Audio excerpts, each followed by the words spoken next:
Hola, buenas tardes. Parece que está complicado el tráfico, entonces varios estarán en camino, pero vamos a dar inicio porque ya son 5:15 a esta sesión, la tercera sesión del segundo módulo de movimientos estudiantiles contemporáneos. En primer lugar, queremos darles la bienvenida a eh, los asistentes presenciales y a nuestros colegas de las sedes a distancia en la Benemérita Universidad Autónoma de Puebla, que está el grupo que está coordinado por Patricia Moreno y Patricia León, en la Escuela Superior de Comercio y Administración del Poli, coordinado por Manuela Vadillo, la doctora Manuela Vadillo, en la Universidad Autónoma del Estado de México, el grupo coordinado por nuestra querida colega integrante del Seminario de Educación Superior, la doctora Rosa María Ramírez, en la Universidad Autónoma de Yucatán. Si no me equivoco, esta es su primera o segunda sesión. Ellos se incorporaron, este grupo se incorporó un poquito más tarde porque iniciaron actividades más tarde, con la doctora Carmen Barrera y el grupo de la Facultad de Estudios Superiores Aragón, cuyo responsable es el maestro Juan García Cortés. Entonces, a todas y a todos ustedes, buenas tardes. Estamos dando inicio, decía, a la tercera sesión del segundo módulo de este curso interinstitucional, Perspectivas Internacionales sobre los problemas y debates actuales de la educación superior. Es el sexto curso del Seminario de Educación Superior y en esta ocasión vamos a tocar el tema de los movimientos contemporáneos en América Latina, los casos de Puerto Rico, Chile, Colombia y México. Y tenemos la fortuna de que nos acompañe en esta mesa, además de uno de los coordinadores del curso, el doctor Armando Alcántara, a quien ubican perfectamente porque está a cargo de muchas de las actividades del curso. Como presentador tenemos hoy al doctor Roberto Rodríguez Gómez. Roberto es integrante del Seminario de Educación Superior. Él es doctorado por el Colegio de México en Sociología.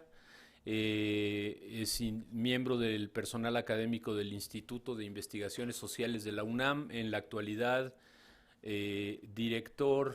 subdirector en la Dirección General de Evaluación Institucional. Roberto dirige la revista de Educación Superior de la Asociación Nacional de Universidades e Instituciones de Educación Superior, la NUYES.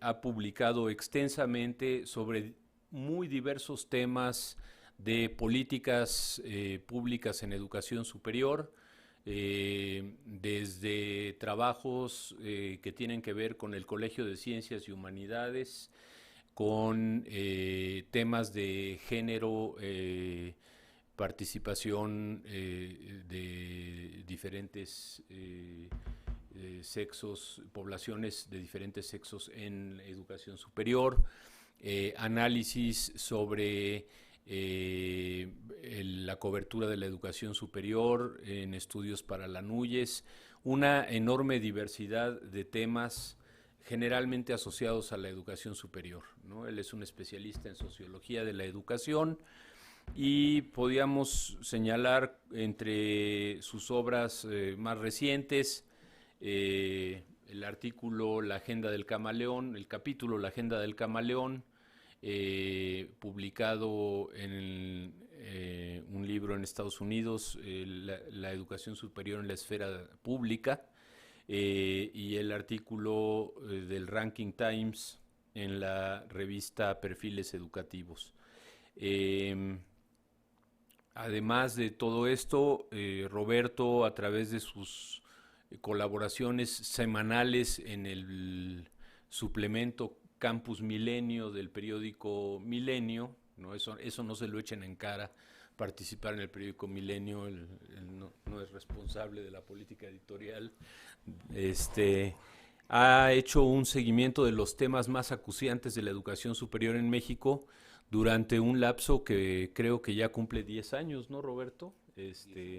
10 años ininterrumpidos de colaboraciones con temas sobre educación superior privada, movimientos sociales en la educación, temas sobre gobierno universitario, temas sobre privatización de la educación superior, sobre movimientos estudiantiles, sobre financiamiento, sobre el asunto de los préstamos o créditos a los estudiantes, en fin, una enorme cantidad de temas. Todos estos materiales, tanto los trabajos académicos de Roberto, buena parte de ellos, y la totalidad de sus artículos los pueden ustedes encontrar en la página del Seminario de Educación Superior que ustedes ya conocen, porque ahí está alojada también la página de este curso. Antes de pasar a la presentación de Roberto, antes de cederle el micrófono, quiero recordarles que el taller correspondiente a este módulo se va a desarrollar el viernes de la semana que viene, que es viernes 7 de septiembre, a las 12 horas. Para quienes participan de manera presencial en el curso, lo vamos a hacer aquí en el Instituto de Investigaciones Económicas y se supone que cada uno de los sedes a distancia desarrollará también su actividad de tipo taller para tener una discusión en grupos de trabajo, para hacer la evaluación, en fin, esta forma organizativa que se explicó al inicio del curso. Entonces, que recuerden ustedes esto. Al final de esta sesión, Armando Alcántara volverá a recordar este asunto. Y sin más preámbulo, entonces damos paso a la presentación de Roberto Rodríguez. Gracias, Robert, por estar aquí y bueno, adelante. Sin más preámbulo, yo agradezco una presentación tan extensa más bien. Y sí, en continuidad, o como continuación, más bien, a la anterior sesión que se refirió a movimientos estudiantiles en el ámbito anglosajón, pues nos pareció importante eh, abordar también el contexto de América Latina y los movimientos que han surgido pues, de nueva generación, particularmente en los últimos años, 2011 y 2012, 2010, 2011 y 2012. Yo diría que para comenzar, este conjunto de movimientos tienen un contexto, una condición que permite, si no explicar una causalidad, por lo menos los términos de una convergencia. Este contexto es la crisis económica global y los efectos de la crisis económica global sobre las finanzas públicas y por lo tanto las posibilidades y los márgenes de maniobra de los estados para apoyar a los sistemas de educación superior pública, por un lado.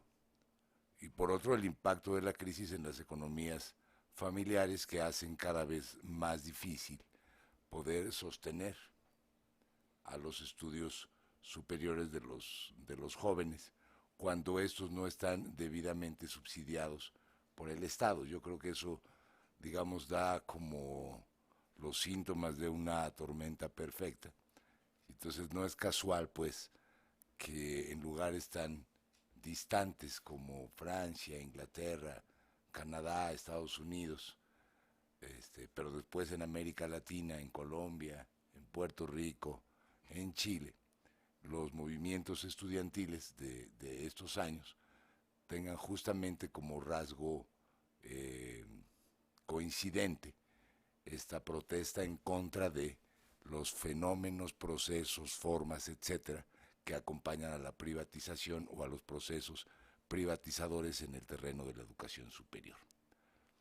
Si este es, digamos, un contexto más o menos común, el movimiento de Yo Soy 132, pues escapa a este patrón, es un movimiento distinto, porque no tiene como foco o como núcleo la protesta en contra de la privatización de la educación superior, no obstante que sea algo que comienza también a recoger la agenda de este movimiento, sino tiene un origen diferente, el del contexto electoral, demandas, exigencias y formas de movilización también distintas.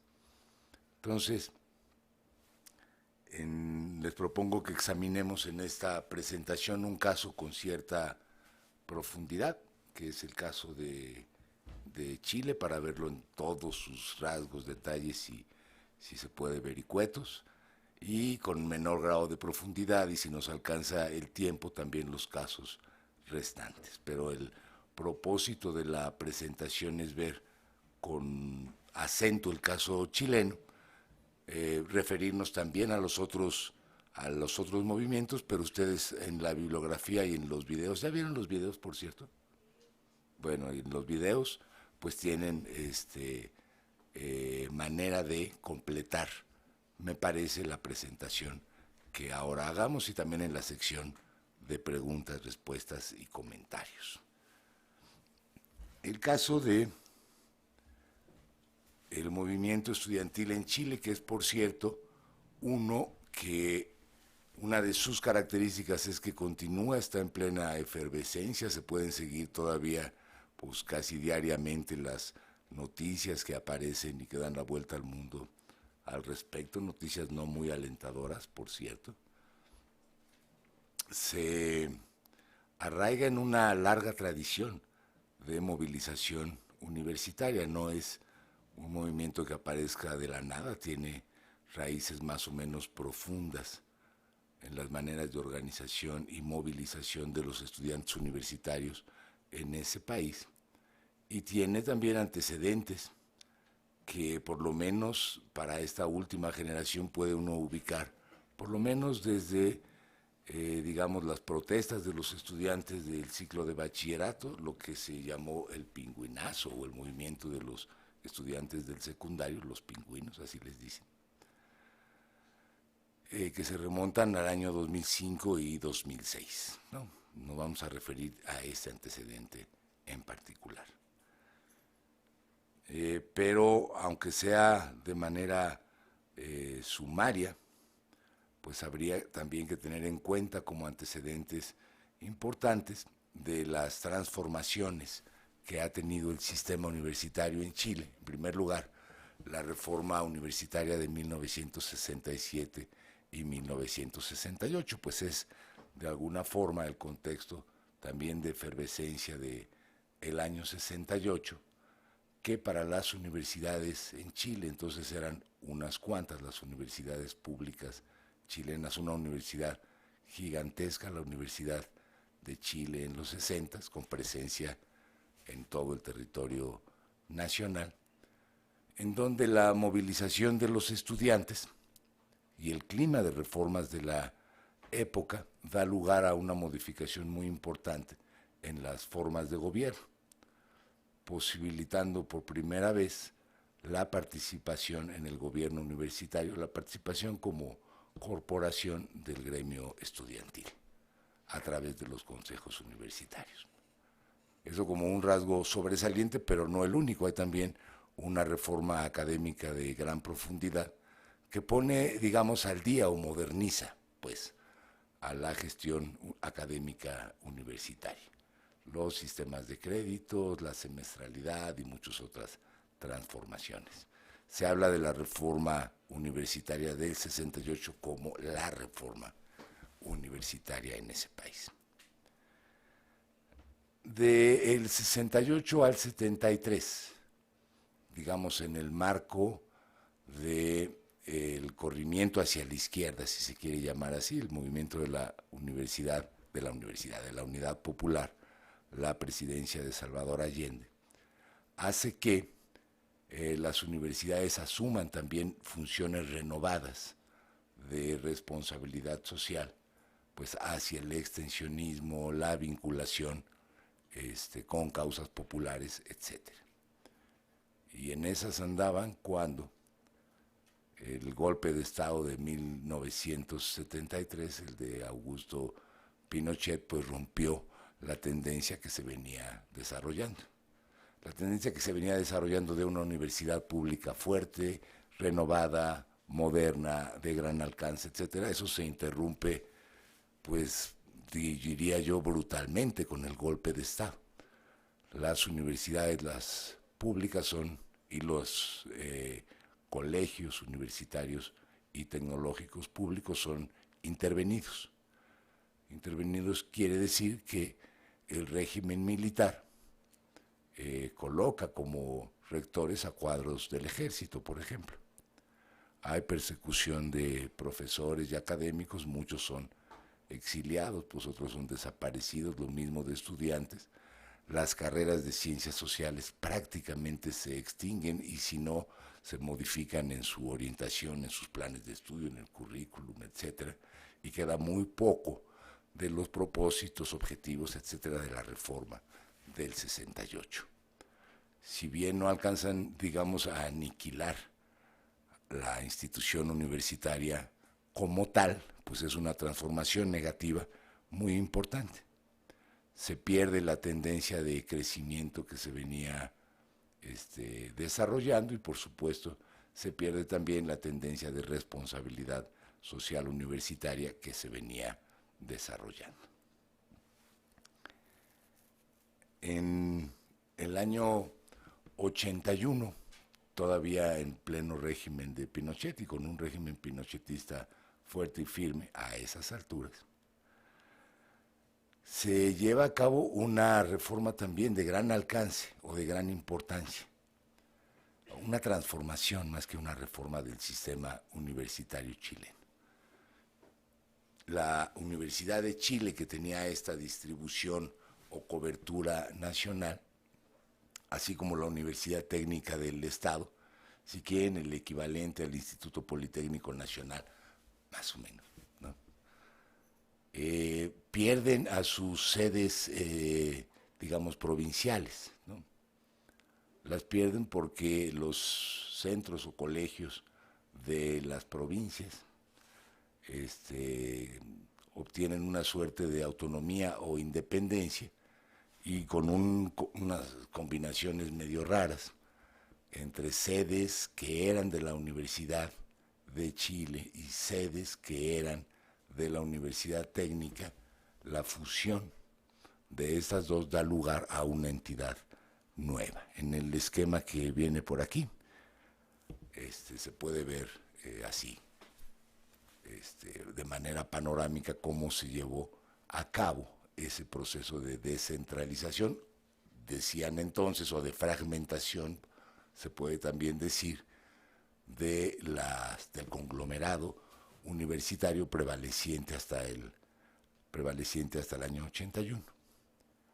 Por ejemplo, ¿no? Vean la tercera fila, con la sede Antofagasta de la Universidad de Chile y la sede Antofagasta de la Universidad Técnica del Estado, pues, se da lugar a la Universidad de Antofagasta. Y esta adquiere independencia tanto de la Universidad de Chile como de la Universidad Técnica del Estado. Y se procede así con el conjunto de sedes regionales o provinciales, lo que digamos, implica una transformación estructural muy profunda. De tener dos grandes instituciones y unas cuantas más, se pasa a tener 18, 19 universidades, ¿no? Públicas, más bien pequeñas y distribuidas en el territorio, digamos más bien un sistema. Si se quiere ver cómo se promovió en ese momento, pues era un proceso de descentralización que estaría encaminado a desburocratizar más o menos la gestión universitaria y a permitir un manejo diferente de las entidades universitarias como tales, que no dependieran solamente de un poder central. Pero en realidad lo que se hizo fue debilitar a estas grandes instituciones, ¿no? Y tener en lo consecutivo un sistema fragmentado, con mucho menores posibilidades de interlocución y de negociación, que de por sí en ese momento ya eran más bien pocas. En términos financieros, La independencia de las sedes regionales pues implicó un tremendo problema para las dos grandes instituciones, porque en el decreto de la época se decidió que absorbieran las deudas de los establecimientos provinciales las instituciones centrales, pero ya estas con menos recursos, de manera que vivieron en déficit toda la década de los 80 y apenas comenzarían a reponer sus finanzas de ese déficit heredado de la fragmentación hasta una década después, ¿no?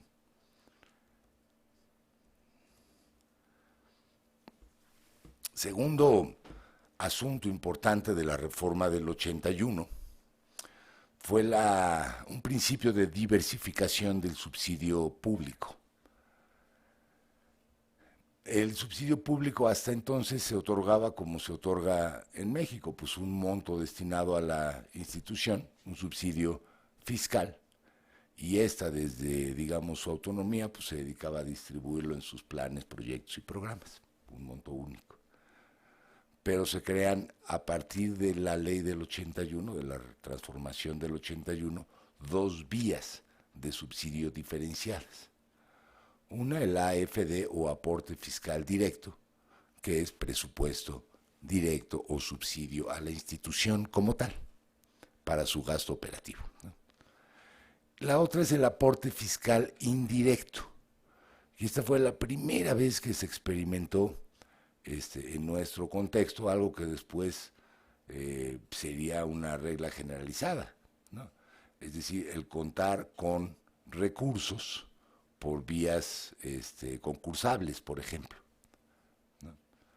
Es decir, un aporte fiscal indirecto a través de la participación en proyectos de investigación o a través de las becas que reciben los estudiantes o a través de, bueno, programas de incentivos, como tenemos ahora nuestros fondos extraordinarios en México.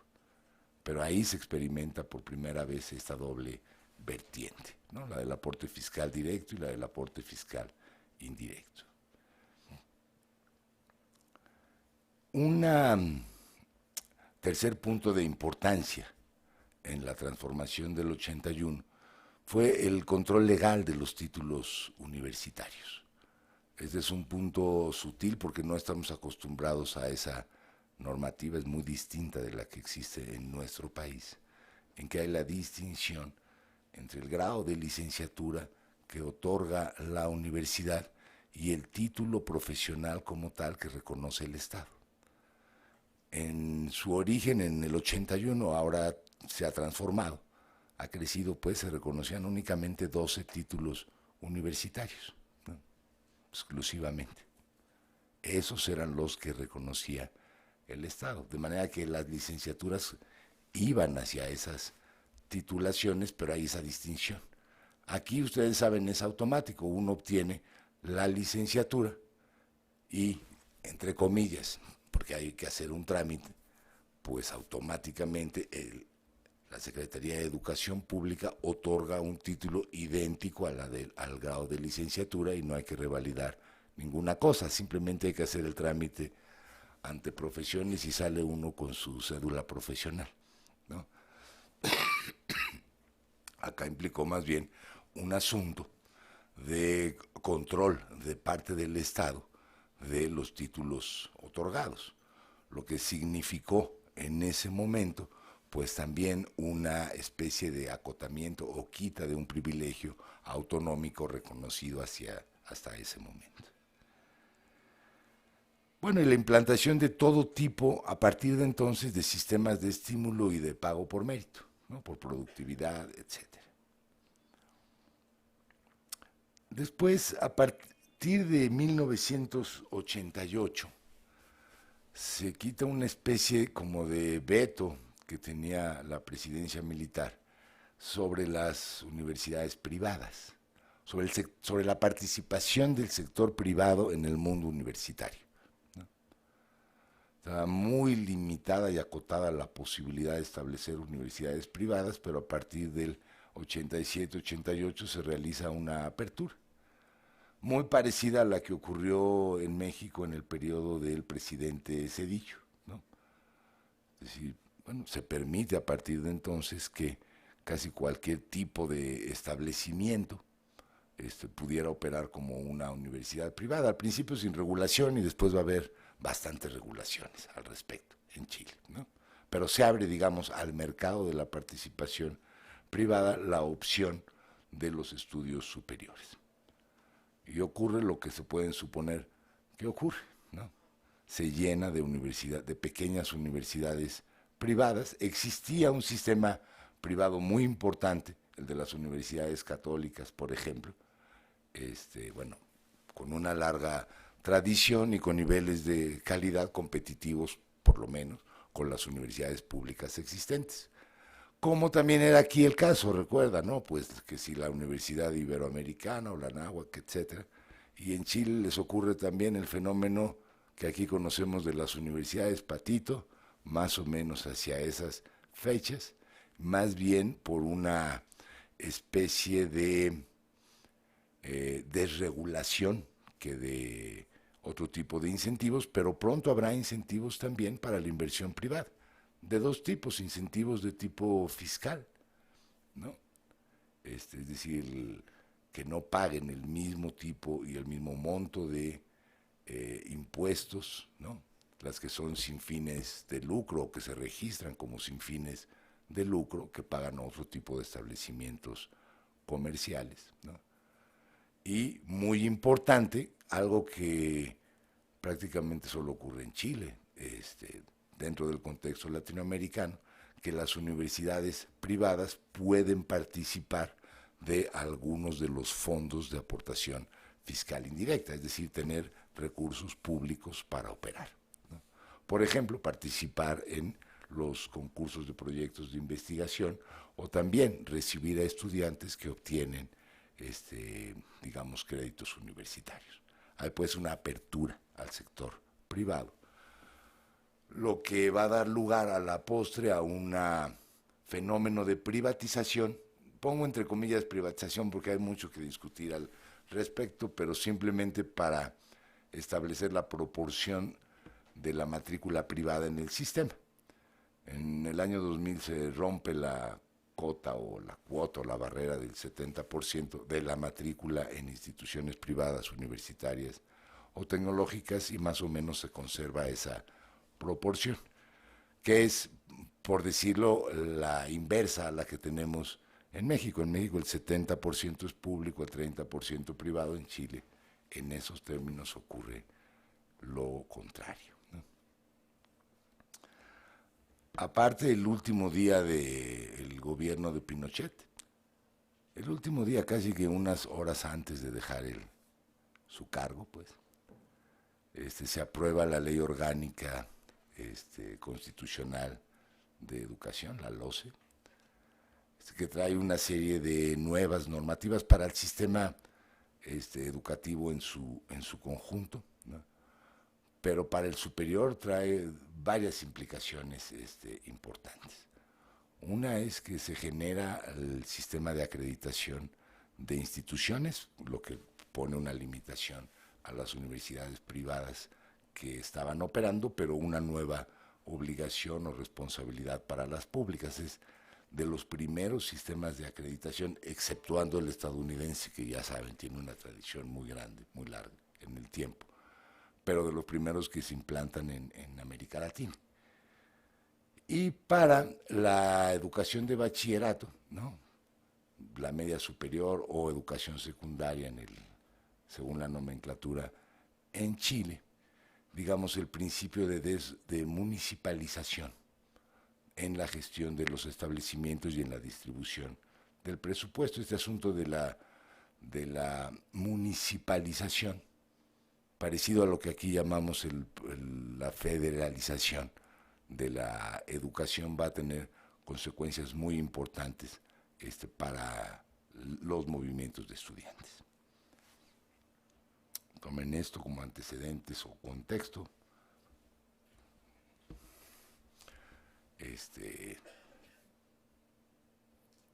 Pero además de digamos, contexto que tiene que ver con la historia y la trayectoria del sistema en Chile, pues hay una serie de, digamos, puntos de referencia de contexto, de coyuntura más bien que de contexto, que nos permiten entender algunas de las causas de la movilización universitaria más reciente. En primer lugar, los efectos de la crisis del 2008 en la economía chilena fueron grandes y profundos. En el año 2009 comienza una caída del Producto Interno Bruto. Bueno, es una de la tendencia al crecimiento que venían llevando a partir del 2000, pues naturalmente, por efecto de la crisis, de la caída en los precios de los productos de exportación, pues tiene consecuencias muy grandes, ¿no? Sobre todo en el sector minero y en el manufacturero, que son sectores de exportación, provocan pues una, digamos, crisis económica que no puede ser paliada, ¿no?, en sus efectos de manera rápida. A diferencia de la economía chilena, acá nos salvó en ese momento y nos sigue salvando el petróleo. Pero si no fuera por eso, cuando se acabe no quiero ni ver lo que puede pasar en México, ¿no? Ahí hay, digamos, no solamente una caída en el Producto Interno Bruto, sino inmediatamente una repercusión fiscal y en los recursos que puede aplicar el Estado para los programas sociales. De manera que, a pesar de la gran popularidad que tuvo el gobierno de Bachelet,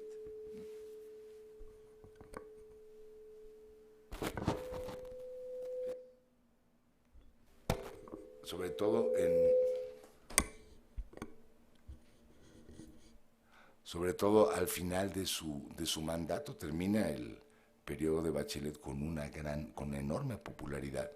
De todas maneras es derrotada, no ella por supuesto, sino la Concertación en las urnas, ¿no? Porque Chile está puesto en una coyuntura de crisis económica a la que no se le ve una salida inmediata desde las propuestas, digamos, sociales del Centro Democrático chileno. También es un punto de referencia importante lo que ya hemos llamado aquí la burbuja de los créditos estudiantiles, la magnitud de la cartera vencida, de los créditos no pagados, de los créditos incobrables, y también una expectativa de recuperación de los créditos muy negativa, ¿no? Hacia el año 2008-2009,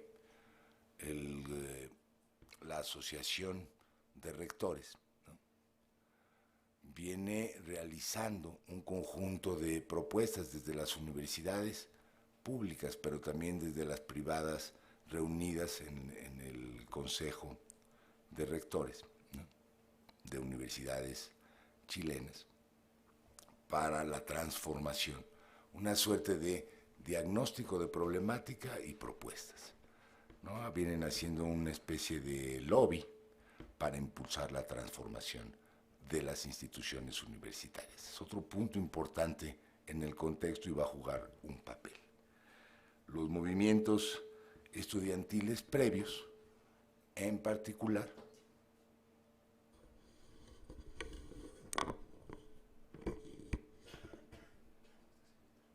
¿sí?, el llamado movimiento de los pingüinos, me refiero a ese en 2 o 3 minutos, ¿no? Se le llama de los pingüinos por no sé si sepan, es por el uniforme que llevan. Es un uniforme obligatorio, aunque ya es educación preuniversitaria, van todos vestidos con suéteres azul marino, ¿no?, camisa blanca y una corbata, si es así, ¿no? Y entonces dicen, y es verdad, que parecen pingüinos en la calle, ¿no?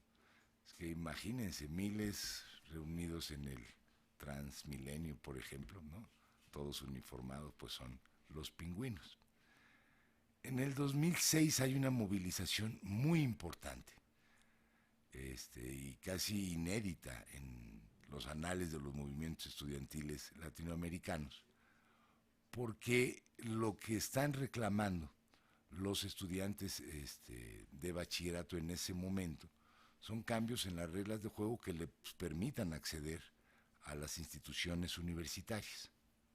Se están dando cuenta de que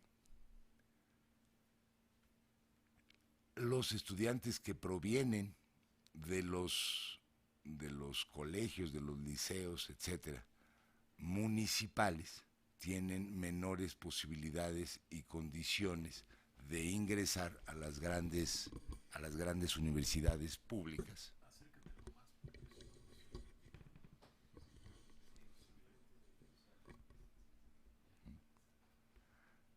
En contraste con los chances que tienen los que estudian en los liceos y colegios particulares de la capital del país, ¿no? Entonces dicen, bueno, esta política de municipalización de la gestión de los colegios, pues está dando resultados que son adversos para los estudiantes, limitando sus posibilidades de ingreso. O sea, parecía como una movilización en favor de la calidad educativa, algo que no se había visto nunca en ninguna parte, digamos, ¿no? Lo que están exigiendo es un cambio de las reglas de juego. También tenían demandas económicas por ahí, digamos, mejores prestaciones, por ejemplo, para transporte, que la prestación de, digamos, un boleto para el Transmilenio tuviera otra temporalidad y que sirviera no nada más para esa forma de transporte, sino para otras, etcétera, ¿no? Los estudiantes, los pingüinos en el 2006 logran una negociación con el gobierno de Bachelet que proyecta la solución hacia el futuro y hacia el futuro medio remoto, que era la transformación de la normativa que dio lugar a la municipalización de los liceos, la ley orgánica constitucional de enseñanza, que se reformara esa ley, ¿no? Y que hubiera nuevas y mejores condiciones para participar en condiciones equitativas en las reglas para el acceso a las universidades. Fueron más o menos los términos de la negociación. También lograron algunas de las demandas más de bienestar estudiantil que proponían. A final de cuentas, lo que la ley esa de la LOCE fue finalmente reformada hasta el 2009 y con mucho trabajo, y de ninguna manera logró los efectos que el propio movimiento perseguía, ¿no? Y sigue estando pendiente la desmunicipalización. Se dice que eso solo se puede hacer de manera gradual y tengan paciencia, etcétera, y por ello al movimiento universitario de hoy lo sigue acompañando una representación de los estudiantes secundarios que es muy significativa, tanto en términos numéricos como también en la importancia política de que esté movilizado el conjunto del estudiantado y no solamente los estudiantes de las universidades. Otro tema de la coyuntura, no es para nada irrelevante, fueron las secuelas del terremoto de 2010, ¿no? Igual que en México, en el terremoto del 85 trajo una transformación profunda de todo, ¿no? Y el movimiento de los estudiantes en el 86 en México, ¿no? Tiene uno de sus antecedentes el temblor del 85, ustedes lo saben, ¿no? Igual en Chile el terremoto de el 2010 tuvo distintas implicaciones, ¿no? Una, bueno, que agudizó todavía más la crisis económica que se vivía, pero digamos, la participación de estudiantes universitarios en programas del tipo Un Techo para Chile o cosas por el estilo, es decir, participar en la reconstrucción de lo que se había destruido, permitió nuevas solidaridades, activación de estudiantes, digamos, en el contexto de reparación de los daños del terremoto, pero esa reactivación de los jóvenes, ¿no? En la dinámica reconstructiva, pues digamos que es un elemento importante en la dinámica de movilización que vendría un año después, ¿no?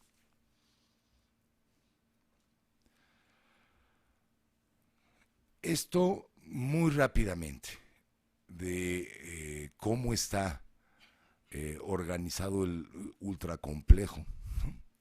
Ultracomplejo para una óptica como la de nosotros, sistema de financiamiento público de las universidades chilenas, ¿no? Ustedes ven así, a la izquierda, ¿no? Tienen los montos y partidas del aporte fiscal directo, es decir, el dinero que se entrega directamente a las instituciones distribuido por los fondos. Como pueden ver, lo que me importa más es la rayita azul que aparece hasta el final, azul claro. Las instituciones públicas solamente integran el presupuesto de la institución con el 51% de aportación del Estado directa.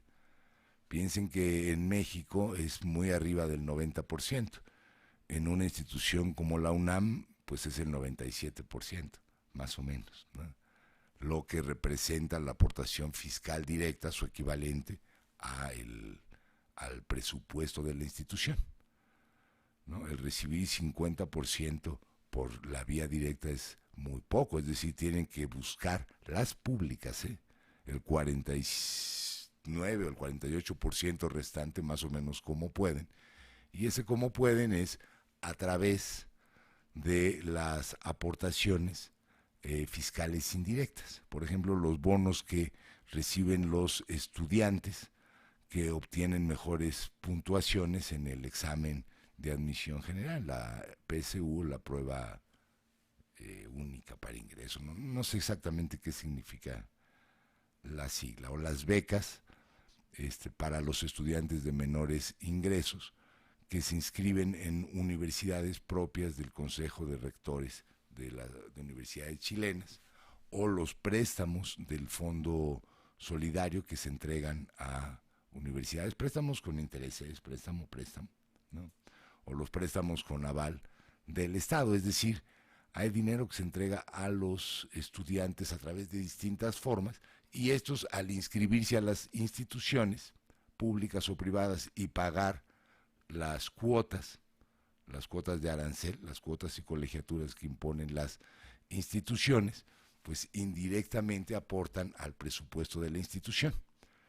Pero ninguna universidad, ni pública ni privada, puede sostenerse si no es a través de cuotas y colegiaturas, de manera que la gratuidad, ¿no?, es financieramente insostenible en un esquema de esta naturaleza. Los apoyos a los estudiantes, apoyos entre comillas, porque son o becas o bonos o créditos, representan más o menos el 48% del presupuesto de las universidades públicas.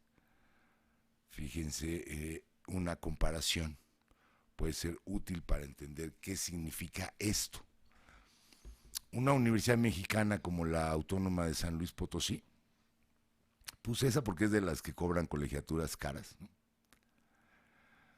por sus cuotas, las cuotas representan el 8.8% del presupuesto universitario, ¿no? La Universidad de Chile, que es de las más beneficiadas con la aportación fiscal directa, hay que decirlo, pero las cuotas que cobran a los estudiantes representan más del 20%, el 21.5% del presupuesto de la institución. Pero vean, las universidades de California, ¿no?, el conjunto de las universidades de California que cobran cuotas, ya oyeron la vez pasada, bastante caras, ¿no?, pero las cuotas representan apenas el 12% del presupuesto de las instituciones. O una universidad como la Complutense de Madrid, que también cobra cuotas a los estudiantes, estas representan el 15% de lo que la institución tiene como presupuesto, lo que quiere decir que se haga la comparación por donde se le quiera hacer, ¿no? Las universidades públicas de Chile tienen este digamos, elemento de privatización dentro de ellas, de manera que no es de extrañar que los movimientos de estudiantes se estén enfocando justamente en esa vertiente. También es interesante este cuadro, para redondear ya mismo la explicación de la vertiente económica de la protesta. Estas son las primeras instituciones por el monto de recursos de aportación fiscal indirecta que reciben. Ya saben, la participación a través de los estudiantes que reciben bonos por su calificación en la prueba única, o que tienen becas, o que reciben créditos, o que participan las instituciones en proyectos de investigación, por ejemplo, ¿no? Haciendo el ranking, pues, de cuál es la universidad que recibe más y la que menos. Las primeras 6, ¿no? La lista de las primeras 6 incluye a 2 privadas, ¿no? Como son la Pontificia Universidad Católica de Chile y la Universidad Adolfo Ibáñez, ¿no? Lo que quiere decir, ¿no? Bueno, lo que simplemente muestra que se benefician también las universidades públicas de los recursos fiscales, lo que en otras realidades es algo más o menos impensable, ¿no? Arancel quiere decir las colegiaturas, ¿verdad? Vean la tendencia al crecimiento de las cuotas que pagan los estudiantes, ¿no? Del 2000 al 2009, pues realmente se disparan, ¿no? No aumentan, digamos, al doble, pero sí por arriba del 30% lo que los estudiantes pagan por sus estudios universitarios, ¿no? Y un estudio de la OCDE sobre el sistema universitario chileno concluye de que Chile está en la segunda categoría, ¿no? En la segunda categoría de muchas categorías, ¿eh? Nosotros estamos como en la 10ª categoría más o menos. Según lo que significa el costo de la universidad para los estudiantes. Dice este estudio, bueno, en la categoría 1 nada más hay un caso que es Estados Unidos, en donde es la más cara, ¿no? Luego la categoría 2 tiene países como Australia, Canadá, Japón, Corea y Chile, ¿no? Es decir, la universidad chilena, el conjunto de universidades chilenas son de las más caras del mundo, ¿no? En valores de dólares por poder adquisitivo. Pero el arancel, es decir, el costo está fluctuando entre $3,000 y $4,000 al año, dólares ya convertidos a una paridad por poder adquisitivo.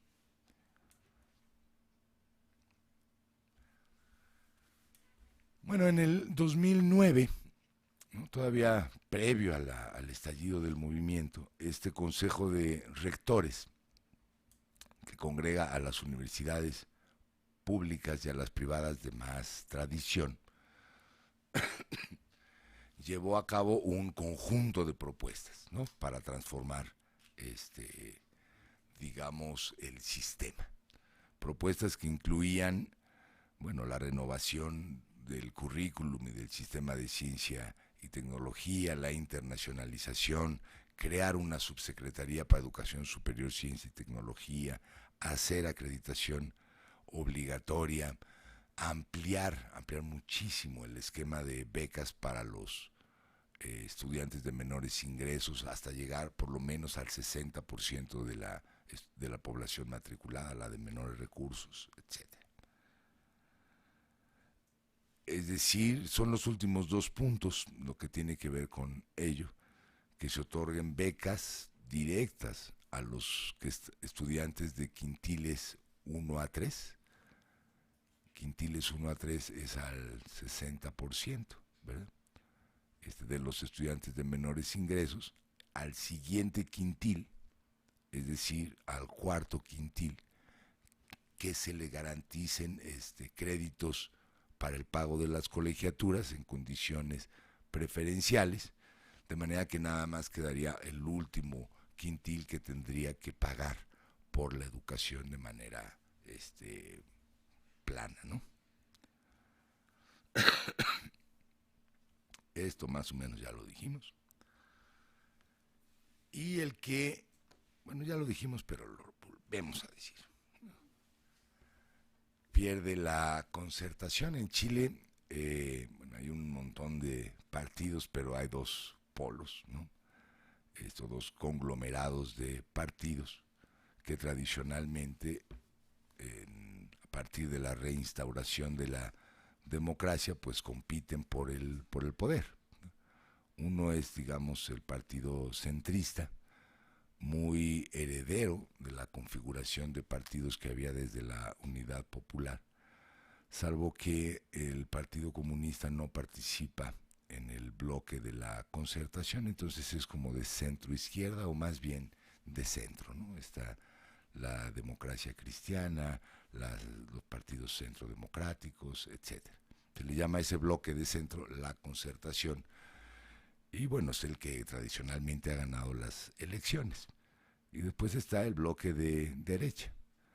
Pues en el 2000 a la Concertación se le ocurrió la que me parece, o no me parece a mí, la que parecía una mala idea de, después de Bachelet, postular a Eduardo Frei Ruiz-Tagle, quien ya había sido presidente, ¿no? Entonces eso se veía como una suerte de reelección diferida, más o menos, ¿no? Se presenta a la primera ronda y los que pasan a la segunda ronda y la definitiva, el balotaje, pues son Eduardo Frei y Sebastián Piñera, candidato de la derecha partidista, y gana Piñera. Y con ello, por primera vez, gana las elecciones chilenas la derecha, ¿no? Entonces eso abre una etapa nueva y distinta, ciertamente democrática, porque a pesar de que es una victoria no esperada, pues se reconoce tranquilamente y le toca gobernar ahora a la derecha y a ver qué hacen más o menos, ¿no?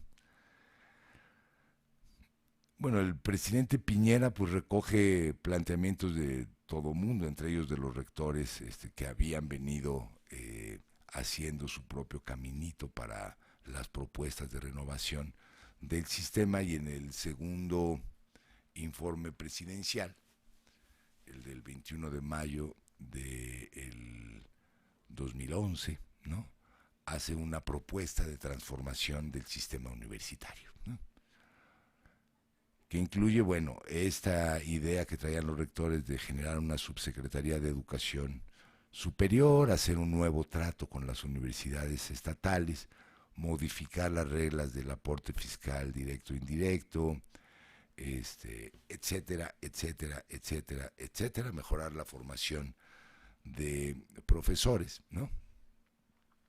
Algo que parecía que estaba incluido básicamente en las propuestas que el grupo de rectores venía planteando, pero ellos son los primeros en replicar casi inmediatamente de que la propuesta de reforma de Piñera es insuficiente para lo que ellos vienen planteando, sobre todo porque no recoge las demandas de modificación de los sistemas de cuotas y créditos para los estudiantes, ¿no? Y que entonces pedían, pues muy atentamente, vamos a sentarnos a plantear una reforma de más largo alcance, ¿no? Algo a lo que el presidente Piñera en ese momento no se opone, pero que dispara una primera, digamos, controversia entre lo que Presidencia está proponiendo como modificación y lo que el grupo de rectores considera prioritario.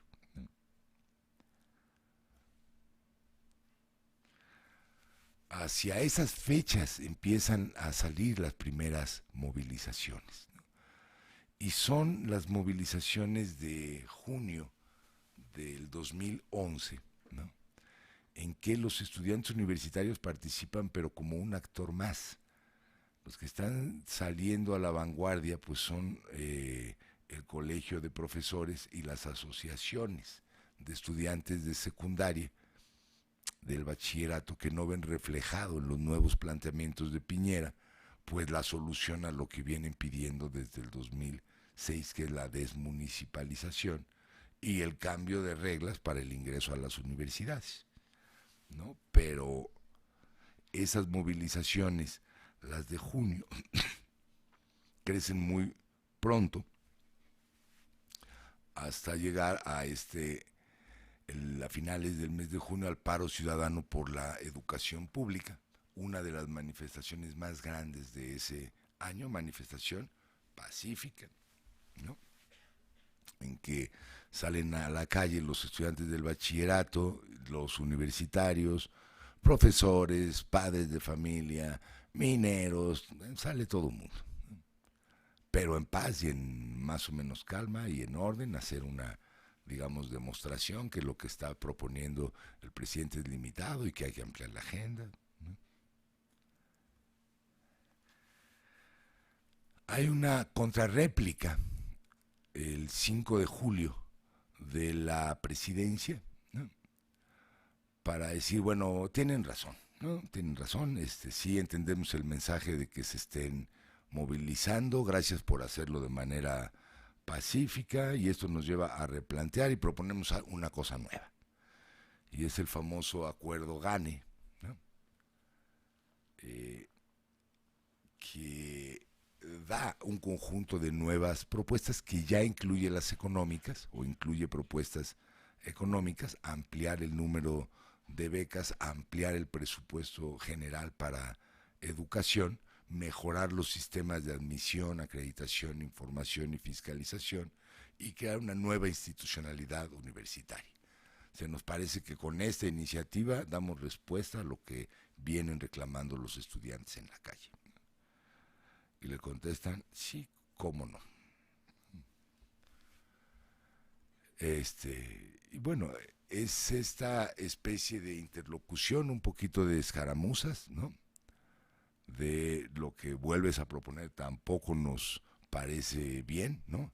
Requerimos un mayor compromiso del Estado con la causa educativa, no es una cuestión de unos cuantos pesos, no es una cuestión de un programa aquí y otro programa allá, sino vamos a sentarnos todos los actores, estudiantes, rectores, etcétera, a hacer un planteamiento de fondo, y si hay voluntad de cambio, pues perfectamente se puede hacer porque el clima es propicio, más o menos. Esto es muy importante, la convergencia entre la CONFECH, que es la Confederación de Estudiantes de Chile, que agrupa a las distintas federaciones, y el Consejo de Rectores Universitarios de Chile. Se sientan en una mesa que pueden ver en la esquina izquierda, ¿verdad? Los líderes de las federaciones, la CONFECH está integrado por los líderes de las federaciones, aunque tiene una estructura propia, y los rectores, para ver cuáles son los puntos de convergencia en los que pueden ir juntos rectores y movimiento estudiantil. Y bueno, coinciden en una especie de pliego de 18 puntos, en realidad son 17 porque el punto 6 no dice nada, ¿no? Pero trae aspectos generales y ya demandas mucho más puntuales, ¿no? Dicen, esta es nuestra agenda convergente de las autoridades y de los estudiantes. Pero hay ahí un pequeño detalle, el enunciado como punto 17, cuidar el prestigio del movimiento estudiantil y el de las universidades, que los universitarios firman los estudiantes, pero como firman bajo protesta. Dicen, está bien, estamos de acuerdo en que hay que cuidar el prestigio, pero eso no implica desmovilizarnos, ¿eh? Entonces, no vamos a firmar junto con los rectores y después regresar a clase, ¿no? Sino vamos a seguir movilizados hasta que todo esto se cumpla, cosa con la que los rectores no están de acuerdo, ¿no? Y digamos, ese punto que en su origen podía haber dado lugar a una vertiente muy fuerte de convergencia entre rectores y estudiantes comienza a diluirse, ¿no? Los rectores muestran buena voluntad todo el tiempo, diciendo, miren, no se desmovilicen, movilícense adentro de las universidades, ¿no? Hagan asambleas, juntas, etcétera, pero no hay que cerrar las instituciones, ni caer en provocaciones, ni ir al paro, ni nada.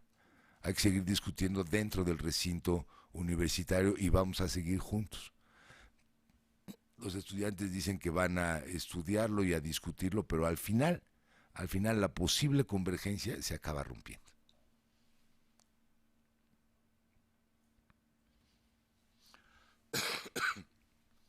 El 14 de julio 2011 hay una marcha estudiantil que fue la primera convocada pero no autorizada, ¿no? Sí, es la primera vez que salen de manera masiva sin autorización del ministerio y la marcha termina pues en disturbios, ¿no? Se movilizan más o menos 100,000 en Santiago y en varias ciudades del interior, como para perfilar un movimiento universitario un poco más radical y que no dependiera de las negociaciones con la Junta de Rectores, ¿no? En esta marcha, por cierto, sale por primera vez esa pancarta que después se volvió muy famosa y dio la vuelta al mundo: si ustedes no nos dejan soñar, no los dejaremos dormir, ¿no?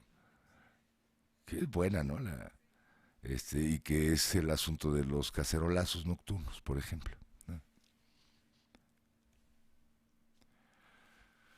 En agosto, a principios, a través de las reuniones de las federaciones, surge una agenda propia, que ya no es la misma que la agenda convergente con los rectores, ¿no? Aunque trae puntos, recoge puntos de esa agenda convergente, pero es, digamos, la que la Federación de Estudiantes propone. Recoge aspectos del pliego de demandas de los estudiantes de secundarios, trae este tema de derechos educativos y lingüísticos de los pueblos originarios, pero todavía es una, digamos, pliego petitorio más o menos limitado, porque no están planteando, por ejemplo, la gratuidad de la educación superior, no todavía, ¿no? Sino que haya condiciones más equitativas y que se amplíe, por ejemplo, el número de becas y que sea más justo el examen de admisión, etc. El planteamiento de una agenda propia, de un pliego petitorio propio, es respaldado por marchas y manifestaciones prácticamente en todo el mes de agosto, algunas muy grandes y unas muy novedosas e ingeniosas. Por ejemplo, la marcha familiar por la educación chilena del 8 y 9 de agosto, no fue una marcha muy masiva, pero la idea es que salieran los padres de familia con sus hijos chicos, etcétera, etcétera, a manifestarse, ¿no?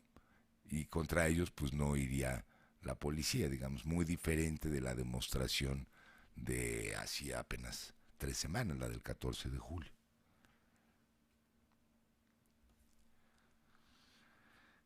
Esta del 18 de agosto, conocida como la Marcha de los Paraguas, ¿no? Porque estaba lloviendo ese día y lloviendo muy fuerte, ¿no?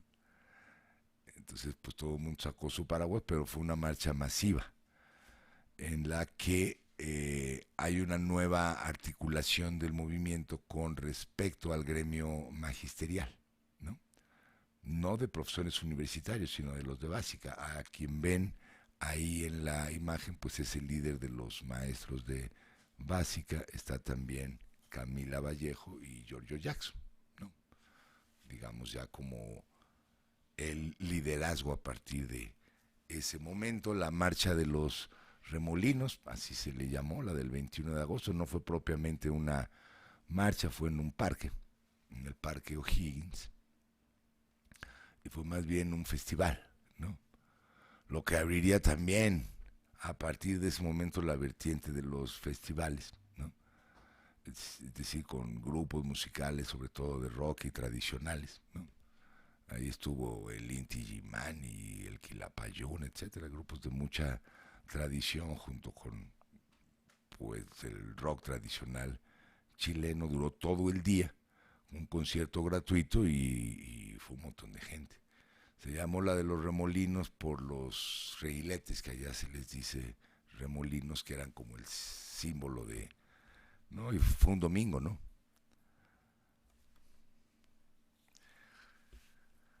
También interesante este intento, el de finales de agosto, de ir hacia el paro nacional apoyado por organizaciones laborales. Este es un punto de quiebre, ¿no?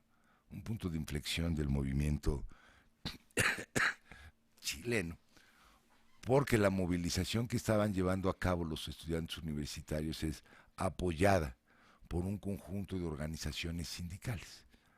La muy tradicional Central Única de Trabajadores, el Centro de Salud, el Registro Civil, taxistas, los colectivos, el metro y los correos, es decir, empleados de la burocracia, ¿no? Hay una marcha grande en ese día, pero lo que se proponían, es decir, parar el país, es algo que realmente no se logra, ¿no? Es decir, deja esta sensación paradójica. Sí hay una respuesta de los trabajadores organizados, pero no como se estaba en la expectativa, ¿no?, de articular o de cambiar de nivel la movilización estudiantil, ¿no? Y entonces ganan en posibilidades de articulación, pero pierden en popularidad también, ¿no? Digamos, mucha de la simpatía que socialmente recibía el movimiento, que era muy alta, a la hora de que salen otros movimientos y actores a la calle, comienza a ser, digamos, relativizar. Este es muy bonito, el besatón del 1 de septiembre, ¿no? Pasión por la educación gratuita. Nuestro amor es infinito, nuestro dinero no, ¿no? Bueno, una jornada de besos.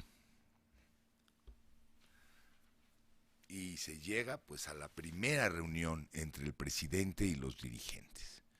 El presidente fue muy criticado por su propio staff, ¿no?, por los secretarios, por buscar una interlocución directa. Un presidente tipo Fox, más o menos, ¿no? De esto lo resuelvo en 15 minutos, me siento y platicamos, y no fue así. Marca el gobierno en qué puntos de los 12 puntos de la agenda estudiantil está de acuerdo y puede iniciar de inmediato cambios.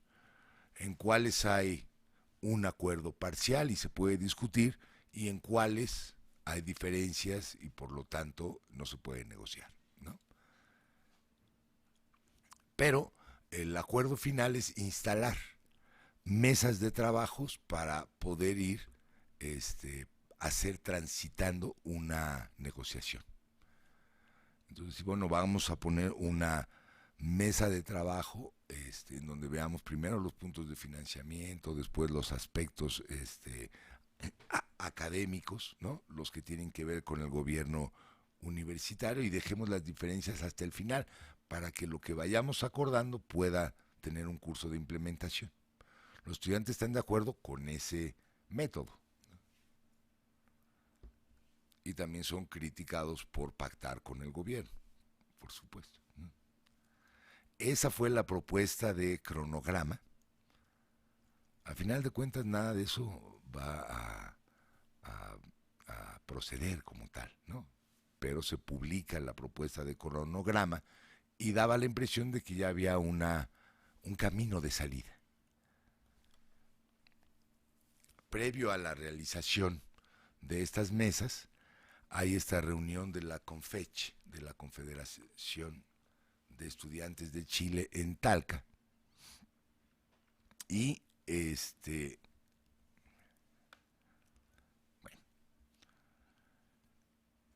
y digamos que el resultado de esa reunión, en que se juntan todas las asambleas representativas de las distintas instituciones y ya traen su propia posición respecto de la vía de solución, son cosas tales como, bueno, está bien que la CONFECH y los líderes de la CONFECH se sienten a negociar, pero hay que hacer totalmente transparente este proceso y que se televisen las discusiones que haya con las autoridades, por ejemplo, y que se posterguen los plazos de aplicación de normas que ya están aprobadas hasta que no se concluya la negociación, ¿no?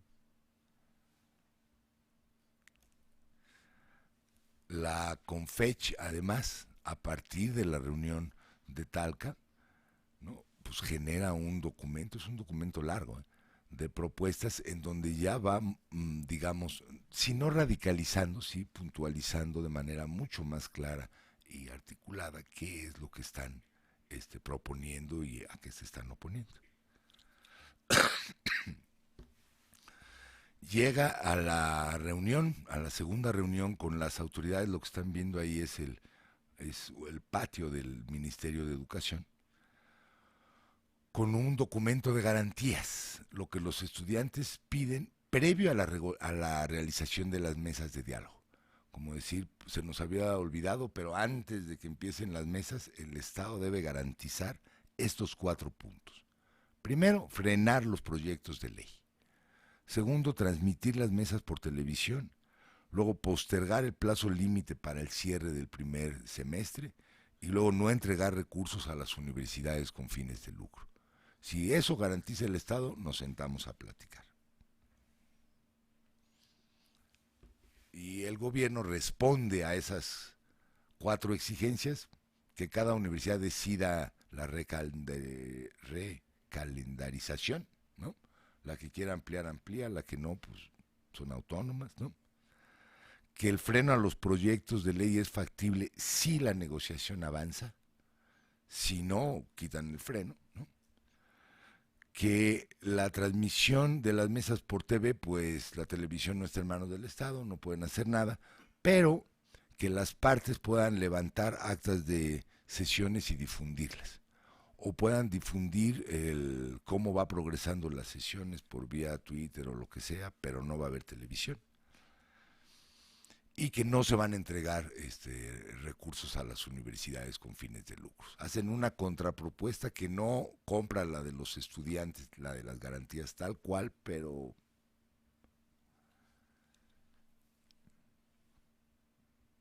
esto es más o menos lo mismo. La CONFECH acepta, ¿no?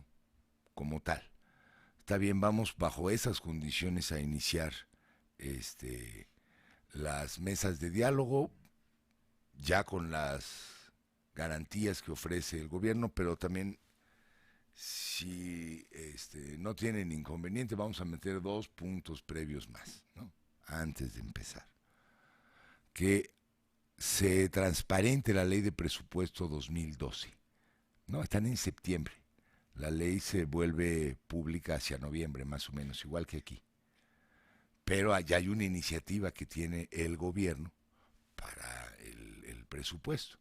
Y entonces que haga público el presupuesto que está manejando para que nosotros sepamos cómo va a distribuir y si ya tiene previsto realizar las modificaciones que vamos a negociar, ¿no? Y que ellos deciden cuándo regresan a clases, ¿no? Porque van a parar, ¿no? Mientras la negociación transcurre. Bueno, se rompe el diálogo, finalmente, ¿no? Es decir, con todos esos prólogos y previos llega un punto en que el gobierno decide. No hacemos entonces las mesas de negociación porque no podemos estar negociando condiciones preliminares todo el tiempo porque se viene encima, porque no podemos transparentar el presupuesto porque todavía lo estamos integrando y se está discutiendo y hay partidas que no se pueden dar a conocer, ¿no? Si quieren les decimos cómo va el educativo, pero no todo el presupuesto, etcétera, etcétera, etcétera, ¿no? Entonces el 6 de octubre hay una protesta muy grande, ¿no? Que es, esto significa que rompamos el diálogo y a partir del 6 de octubre se articula ya de manera clara y central la demanda educación pública gratuita para todos, ¿no? Que ese se vuelve el foco o el centro de la nueva movilización. Ahora, esta protesta del 6 de octubre es muy importante porque cuando termina hay una represión grande, ¿no? Justificada porque siempre que terminan estas manifestaciones, bueno, salen los encapuchados, rompen las cosas, la policía los detiene, pero esta cambia de nivel, ¿no? Hay 132 detenidos al término de la manifestación, sacan las mangueras con agua y etcétera. Hay un grado de represión distinto, ¿no? Y eso marca un punto de inflexión, ¿no? A finales del año, ya digamos, cerrado el ciclo escolar, pasan varias cosas, ¿no? El presupuesto se aprueba, ¿no? Más o menos tal y como venía. Hay una contrapropuesta de que haya una ampliación para el rubro de educación superior. Esta contrapropuesta se vota y gana la derecha, ¿no? De que no se apruebe. Y gana la derecha, por cierto, comprando votos de diputados independientes, los que vendrían siendo aquí los del Verde más o menos, ¿no? Y que ya son también del Verde, por cierto, ¿no? Necesitaban 2 o 3 votos, los consiguen, no pasa la moción del centro de que se amplíe por tal monto el presupuesto de educación, y eso manda una mala señal. O sea, el gobierno ya se ha endurecido en su posición, endurecido también la forma de respuesta a las movilizaciones, al ministro que había venido negociando, ¿no? Lo cambian, y también se renueva la dirigencia estudiantil. Y ese también es un punto de inflexión importante. Contra lo que todo el mundo suponía y algunos esperaban, Camila Vallejo pierde la elección interna, ¿no? De la FECH, de la Federación de Estudiantes de Chile, y gana, digamos, en el bloque quien toma mayor presencia en el liderazgo estudiantil es la izquierda no partidaria, ¿no? O sea, la que no está relacionada, por ejemplo, con el PC, que no quieren ese tipo de articulación o por lo que sea, ¿no? Y entonces quien saldrá en las nuevas ediciones del movimiento, las de este año, es una izquierda distinta. Hay un desgaste, pues, en las dos dirigencias, la del gobierno y la del estudiantado,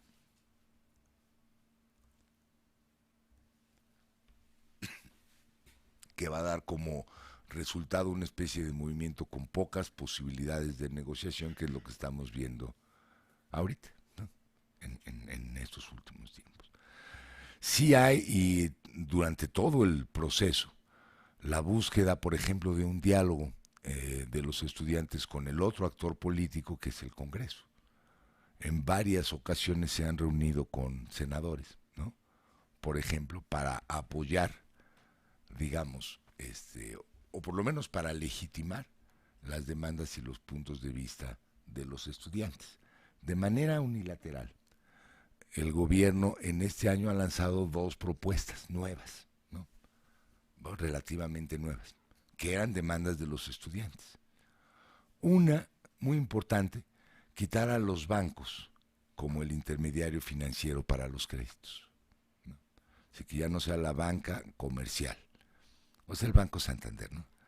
El que esté en medio de los créditos. Quitar ese intermediario para poder reducir el costo de los intereses, subsidiar los intereses y, por lo tanto, ofrecer créditos con un interés de tipo 2% y además general, lo que significa para algunas modalidades de crédito disminuirlo de 6-7 puntos de interés hasta 2.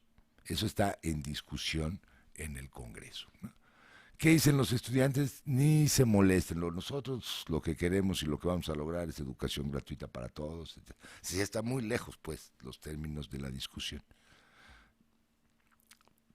¿Qué es lo que va a ocurrir? ¿Quién sabe, no? Digamos que un posible escenario es que el costo político para, digamos, la formación política de derecha ya es muy alto, ¿no? Digamos que en vista de las posibilidades de elección, ¿no? En 2 años, en 1 año y pico termina la presidencia, ¿no? El desgaste del gobierno frente a la movilización de los estudiantes y la impopularidad ha sido muy alta. En las encuestas que se hacen todo el tiempo, y que aún no han caído en el descrédito como en otras partes, ¿verdad? Dicen que la mayoría de la población encuestada está de acuerdo con las demandas de los estudiantes, aunque en desacuerdo con sus formas de movilización, por ejemplo, ¿no? Pero también en desacuerdo con las respuestas que está dando el gobierno al manejo del conflicto. Entonces, ese es un mal escenario para un gobierno que quiere buscar la reelección. Y un buen escenario para la oposición, que entonces busca relacionarse, ser interlocutor y apoyar las demandas de los estudiantes. Pero los estudiantes han lanzado el mensaje a sus liderazgos de que no negocien demasiado con los partidos porque van a alcanzar a copar el movimiento de los estudiantes. Entonces esto genera una especie de situación de impas. La movilización continúa, la represión también continúa, las posibilidades de lograr una plataforma de negociación efectiva son mínimas, ¿no? Aunque el movimiento ha alcanzado varias de sus demandas centrales ya estén en el centro de los debates del Congreso sobre la reforma de la educación superior, ¿no? Grosso modo, pues ese es la situación del movimiento estudiantil chileno. Y como les había anunciado, íbamos a poder ver más o menos bien ese caso, y por la hora no vamos a meternos en los otros, excepto hagamos ahora el receso, si les parece bien. Si quieren, hacemos algo de los otros movimientos en las partes de preguntas. Porque a mí ya se me está... Bueno, muy bien, pues yo creo que podemos pasar al receso así sin más y regresamos en 15 minutos máximo. Les pedimos a todas y a todos que vayan preparando sus preguntas. Funcionaremos como en las otras sesiones. Se pide que, de ser posible, las sedes a distancia pudieran ir enviando sus preguntas incluso por escrito. A veces es mejor para quien va a responderlas tenerlas de antemano y tenerlas así más claras.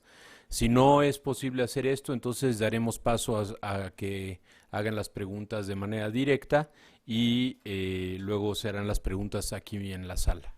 Bueno, entonces vámonos a un receso de 15 minutos máximo.